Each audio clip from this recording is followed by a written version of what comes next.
வணக்கம். வெளிநாடு தப்பிச் செல்லும் ஸ்டாலின் மருமகன் சபரீசன் 2000 கோடி பதுக்கி வைக்கப்பட்ட இடத்தை கைப்பற்றிய லஞ்ச ஒழிப்புத்துறை அதிகாரிகள். நண்பர்களே, இந்த வீடியோவிற்கு ஒரே ஒரு லைக் மற்றும் சப்ஸ்கிரைப் பண்ணிருங்க. திமுகவின் ஆட்சியில் ஊழல் என்பது ஒட்டுமொத்தமான கோபாலபுர குடும்பத்தின் வளர்ச்சி அசூர வளர்ச்சியாக மாறியது. அதிலும் மு.க. ஸ்டாலின் அவர்களது மருமகன் சபரீசன் அவர்கள் மட்டுமே சுமார் 2000 கோடி வரைக்கும் பணத்தை பதுக்கி வைத்திருந்தார். தேர்தல் நெருங்கக்கூடிய வேளையில் ராசா மற்றும் ஏவா வேலுவிற்கு தலா 500 கோடிகள் கொடுத்து இதை இரட்டிப்பாக மாற்ற வேண்டும் என்ற உத்தரவையும் சபரீசன் அவர்கள் போட்டிருந்தார். திமுக இரண்டாவது முறை ஆட்சி அமைந்தால் எந்த ஒரு அமலாக்கத்துறையும் தங்களை சோதிக்க கூடாது, சோதனையின் பொழுது நாங்கள் கையும் களவுமாக சிக்கிவிடக்கூடாது என்பதற்காக பினாமிகளையும் தேர்வு செய்து வைத்திருந்தார் சபரீசன் அவர்கள். ஆனால் எதிர்பாராத விதமாக திமுக தோல்வியடைந்த கையோடு சபரீசன் அவர்களது ஒட்டுமொத்த திட்டங்களும் தோல்வியடைந்து விட்டது. ஆனால் அமலாக்கத்துறை அதிகாரிகளது விசாரணையின் பிடியில் தற்பொழுது திமுக வசமாக சிக்கியுள்ளது. 900 கோடி நன்கொடை பெற்ற திமுக, பார்ட்டி ஃபண்டாக பெற்ற திமுக என்பது மட்டும்தான் சட்டசபையில் விவாதங்களாகவே இருந்தது. ஆனால் அதையும் மீறி ஒரு தகவலை நாம் கூறுகிறோம். சுமார் 2000 கோடி மு.க. ஸ்டாலினுக்கே தெரியாமல் அவரது மருமகன் சபரீசன் அவர்கள் தமிழக பட்ஜெட்டில் இருந்து 2000 கோடியை எடுத்துள்ளார். இது மாஜி அமைச்சர்களுக்கும் நன்றாகவே தெரியும். ஆனால் இப்பொழுது புதிதாக அமைக்கப்பட்ட தாவேகாவின் ஆட்சியில் 5 துறைகளில் நடத்தப்பட்ட ஆடிட்டிங்கில் 2000 கோடி மிஸ் ஆகியுள்ளது. அந்த பணம் யார் கைப்பற்றினார், எந்த பைக்கு சென்றது, எந்தெந்த அமைச்சர்கள் இதில் மாஜி அமைச்சர்கள் தொடர்புடையவர்கள் என்பதை எல்லாம் முதல்வர் விஜய் அவர்களது டேபிளுக்கு சென்றுவிட்டது. இதில் ஒட்டுமொத்தமாக திமுக வசமாக சிக்கக்கூடிய நிலைமையும் உருவாகியுள்ளது. இதனால் அமலாக்கத்துறை அதிகாரிகளிடம் வாரண்ட் மேற்கொள்ளப்பட்டால் கையும் களவுமாக சிக்கிவிடுவோம் என்ற அச்சத்தினால் தற்பொழுது லண்டன் செல்ல சபரீசன் அவர்கள் திட்டம் போட்டுள்ளார். லண்டனுக்கு சென்றுவிட்டால் நிச்சயம் சபரீசன் அவர்கள் தப்பிவிடுவார். ஏனென்றால் இதற்கு முன்னால் மணல் மாஃபியாவின் மிக முக்கியமான கும்பலின் தலைவன் சபரீசன் அவர்களை விட பல மடங்கு மக்களின் வரிப்பணங்களையும் கனிம வளங்களையும் தமிழ்நாட்டிலிருந்து கேரளா, ஆந்திரா போன்ற மாநிலங்களுக்கு கொண்டு செல்வதில் மூல காரணமாக இருந்தவர் சபரீசன் அவர்களை விட மணல் மாஃபியாவில் நெருக்கமாக இருந்தது யார் தெரியுமா? திமுகவின் முன்னாள் அமைச்சர் துரைமுகரின் நெருங்கிய நண்பர். இவரும் சபரீசனும் இணைந்துதான் கடந்த திமுகவின் ஆட்சியில் பல ஆயிரம் கோடிகள் முறைகேடு செய்யப்பட்டு அதில் தங்களுக்கு சாதகமான பினாமிகளை சேகரித்து துபாய், லண்டன், சிங்கப்பூர் போன்ற நாடுகளில் பினாமிகளது பெயரில் சொத்துக்களை குவித்துள்ளனர். ஆனால் அந்த பினாமிகள் எப்ப வேண்டுமானாலும் அந்தர்பல்டி அடிப்பார்கள்.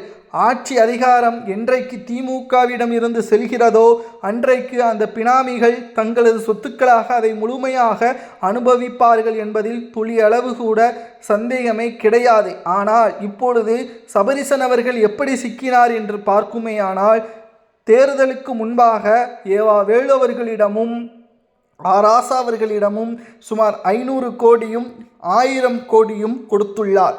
இந்த பணத்தை இரட்டிப்பிக்காக்க வேண்டும் என்றும் அவர் தெரிவித்திருந்தார். இதனால் ஏற்கனவே திருவண்ணாமலையின் கொடிகட்டி பறக்கக்கூடிய ஏவா வேலு அவர்கள் சில முக்கியமான நிறுவனங்களுக்கும் இதை பகிர்ந்தளித்துள்ளார். அதில்தான் இந்த பணங்களில் சில நிறுவனங்களிடம் நடத்தப்பட்ட அமலாக்கத்துறையின் ரைடில் ஏவா வேலு அவர்களது பெயரும் சிக்கியுள்ளது. ஏவா வேலு அவர்களது சமீபத்தில் நடைபெற்ற லஞ்ச ஒழிப்புத்துறையின் விசாரணையில் சில ஃபைல்களும் லஞ்ச ஒழிப்புத்துறை அதிகாரிகள் அமலாக்கத்துறையிடம் கொடுத்துள்ளனர். அதில்தான் தற்பொழுது சபரீசனின் பெயர் இருக்கிறது.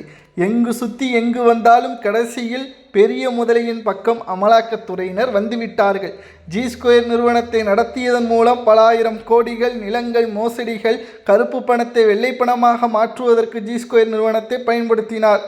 இதன் மூலமாக அவர் சொகுசாக வாழ்ந்தார். தனது மாமனார் சிஎமாக இருக்கக்கூடிய காரணத்தினால் தமிழ்நாட்டில் 5 ஆண்டுகளில் ஜி2 நிறுவனம் மிகப்பெரிய ஒரு வளர்ச்சி அடைந்தது. ஆனால் இப்பொழுது சிக்கிக்கொண்டு வெளிவர முடியாமல் தவித்து வருகிறார். இன்னும் 2 நாட்களில் வெளிநாடு செல்ல அனைத்து ஏற்பாடுகளும் செய்யப்பட்டிருக்கக்கூடிய வேளையில் முதல்வர் விஜய் அவர்களது போடக்கூடிய அந்த ஒற்றை கையெழுத்தால் லஞ்ச ஒழிப்புத்துறை அதிகாரிகளும் அமலாக்கத்துறை அதிகாரிகளும் சபரீசனை தட்டி தூக்கினால் பல உண்மைகள் வெளியாகும். இதனால் ஸ்டாலின் அவர்களது மகள் செந்தாமரையும் இதில் வசமாக சிக்குவார் என்ற தகவலும் தற்பொழுது வெளியாகி பெரும் பரபரப்பை ஏற்படுத்தியுள்ளது.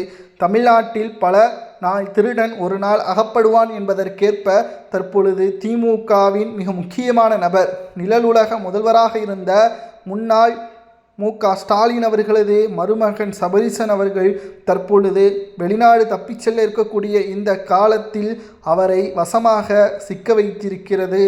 அவரது செய்த முறைகேடான பண பரிமாற்றம் தற்பொழுது சபரீசன் அவர்கள் கொடுக்கக்கூடிய வாக்குமூலத்தினால் இந்த பணம் எங்கிருந்து வந்தது, மத்திய அரசு இதை கவனமாக எடுத்துக்கொண்டு தமிழ்நாட்டில் நிதி பட்ஜெட்டிலேயே இவர்கள் கை வைக்கக்கூடிய அளவிற்கு முறைகேடு செய்திருக்கிறார்கள் என்ற ஆதாரங்களை ஆடிட்டிங் மூலமாக அமைச்சர்கள் முதல்வர் விஜய் அவர்களது டேபிளில் வைத்துவிட்டார்கள்.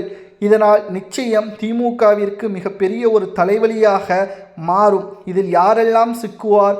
சபரீசன், KN நேரு, பொன்முடி, துரைமுருகன், சேகர் பாபு உள்ளிட்டவர்களது பெயரும் நிதியமைச்சராக இருந்த தங்கம் தென்னரசு அவர்களது பெயரும் இதில் சிக்கும் என்ற தகவலும் தற்பொழுது மிகப்பெரிய அளவில் பரபரப்பை ஏற்படுத்தியுள்ளது. தமிழக அரசியலில் தற்பொழுது மிகப்பெரிய ஒரு ட்விஸ்டிங் பாயிண்டாக, ஒரு டேர்னிங் பாயிண்டாக சபரீசனை மட்டும் தூக்கிவிட்டால் போதும், நிழல் உலக திமுக அதிர்வலைந்து திமுகவின் தலைவர் ஸ்டாலின் அவர்கள் நிலைகுலைந்து போய்விடுவார். ஏனென்றால் திமுக இனி தமிழ்நாட்டில் ஆட்சி அமைப்பதற்கு வாய்ப்புகள் இருக்கிறதா? என்னமோ திமுக சொன்ன திட்டங்களை எல்லாம் செய்தது போல தாவேகா சொன்ன திட்டங்களை செய்யவில்லை, நிதி பட்ஜெட் என்பது 0 தான் என்றே கூறுகிறார். ஆனால் திமுகவின் ஆட்சியில் சொன்ன வாக்குறுதிகள் என்ன தெரியுமா? 500 ரூபாய்க்கு கேஸ் சிலிண்டர் வழங்கப்படும் என்று கூறினார்கள். ஸ்டாலின் செய்தாரா? பெட்ரோல் 75 ரூபாய்க்கு வழங்கப்படும் என்று கூறினார். அது வழங்கப்பட்டதா? டீசல் 65 ரூபாய்க்கு வழங்கப்படும் என்று வாக்குறுதி கொடுத்தார். அது வழங்கப்பட்டதா?